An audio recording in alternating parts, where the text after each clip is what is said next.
उनके निराकरण हेतु अपनी सहमति व्यक्त की है। उन्होंने दुकान खोलने के संबंध में सभी दुकानों को होम डिलीवरी देने की बात पर आश्वस्त किया है और एवं साथ ही यही कहा है कि कोविड पॉजिटिव रेट संख्या 125 के नीचे आने पर मार्केट पूरी तरह से खोला जाएगा और प्रशासन का बाजार बंद कराने में कोई रुचि नहीं।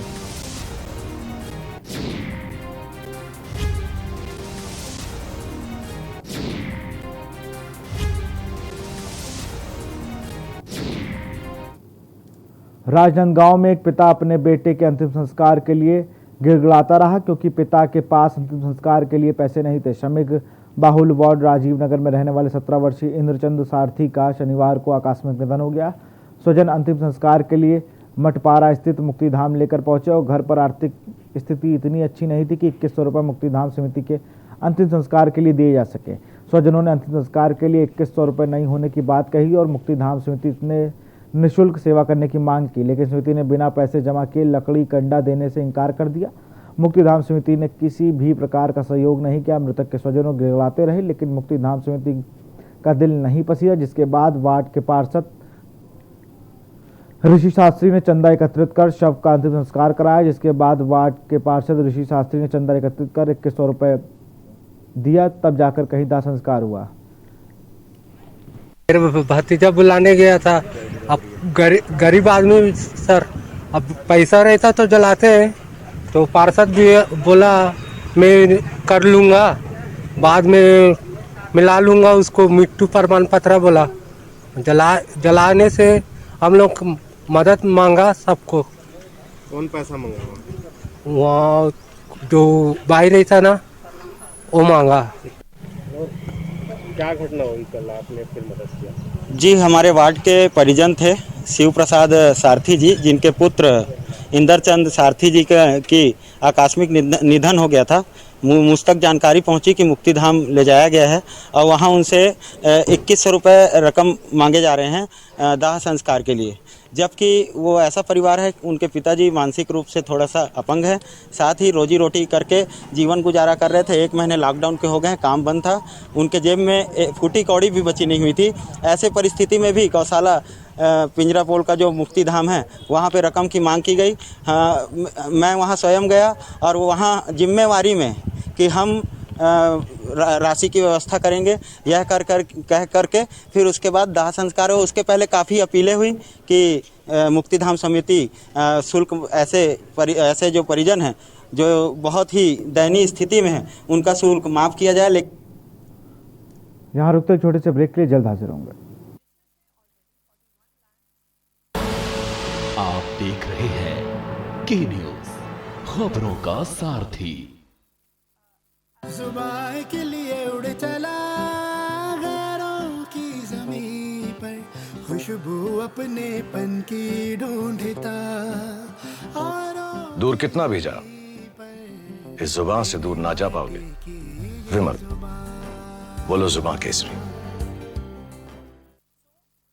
और खुशबू में झूम के भाई लेके आए गोल्डी मसाले। गोल्डी मसाले, खुशबू और स्वाद ऐसा तो रिश्तों में गुस्सा कैसा। आप देख रहे हैं के न्यूज, खबरों का सारथी।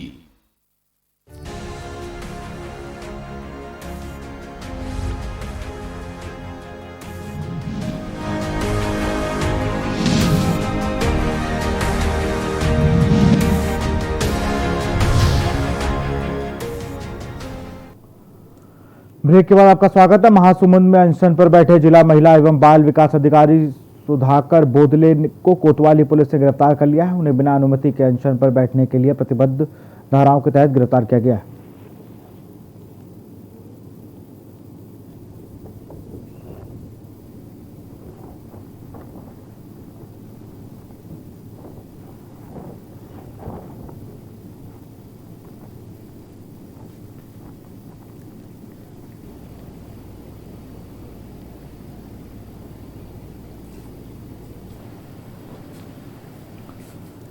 भिलाईगढ़ के भाट गांव बस स्टैंड में किराना दुकानदारों द्वारा लॉकडाउन का उल्लंघन कर दुकानों के शटर खोल सामने बेचा जा रहा था, जिस पर भाट गांव तहसीलदार ने लॉकडाउन का उल्लंघन करने वाले दुकानों के खिलाफ 12 मई को कार्रवाई करते हुए दुकानों को सील कर दिया था। जिसके बाद आज 15 मई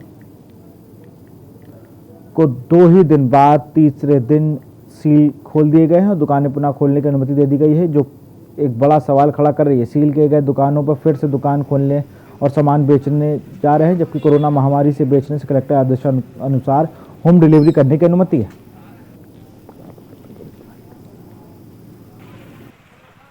और तहसीलदार द्वारा दुकान बंद कराया गया था। इस संबंध में मैं नहीं कुछ कर सकता क्योंकि तहसीलदार ने दुकान सील किया था, इसकी मुझे जानकारी थी, लेकिन दुकान कब खुला, किसने खुलवाया, इसकी जानकारी मुझे नहीं है।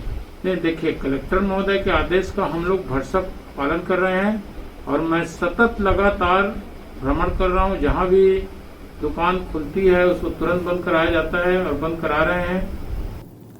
राजनांदगांव में 18 से 44 वर्ष आयु वाले हितग्राहियों के लिए प्रदेश सरकार सीजी टीका पोर्टल की सुविधा लाई है। विगत सप्ताह भर हो चुके हैं और एपीएल वैक्सीनेशन में ताला जड़ा है। अब उससे बीपीएल वर्ग वालों को राहत देते हुए प्रदेश सरकार द्वारा एक वेबसाइट लॉन्च करके एपीएल हितग्राहियों को बड़ी राहत दी है।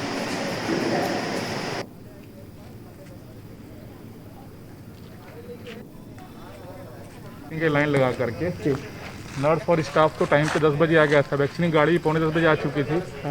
उसके बाद सबसे पहले मैंने कुमरे जी को फ़ोन लगा, डॉक्टर कुमरे को। उन्होंने आश्वासन दिया कि हमारी जिम्मेदारी नगर निगम की जिम्मेदारी है। इससे स्पष्ट होता है कि विभागों के बीच जो है तारतम्य बराबर नहीं है, प्रशासन इसको ध्यान नहीं दे रहा है। अभी भी 11:30 बज चुके हैं, ना चाबी लेके कोई स्टाफ आया है, ना कोई केयर कर रहा है।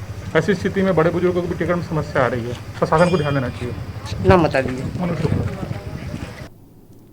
भिलाई में दिन पहले रेमडेसिविर इंजेक्शन की कालाबाजारी करने का आरोप में फरार कांग्रेसी नेता जावेद अली के मामले में राजनीतिक गलियारों में राजनीति गर्माती नजर आ रही है। इस मामले को लेकर राजनीतिक दलों ने भी अपनी प्रतिक्रिया देना शुरू कर दी है। वहीं कांग्रेस के वरिष्ठ नेता ने इस विषय पर किसी भी प्रकार की कोई टिप्पणी करने से बचते नजर आए।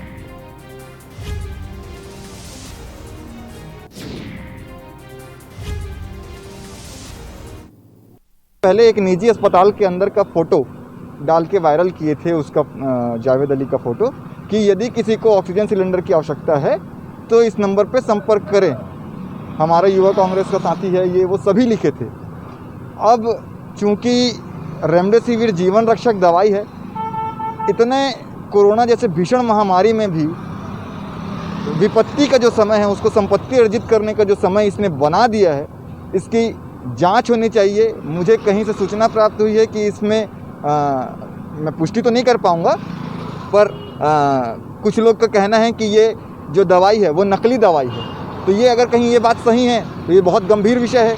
जैसे कि लगातार देखने को मिल रहा है प्रदेश में बहुत बड़े पैमाने पे रेमडेसिविर करके एक दवाई है जो जीवनदायिनी है कोरोना काल में, उसकी बहुत ही गलत तरीके से कालाबाजारी हो जा रही है।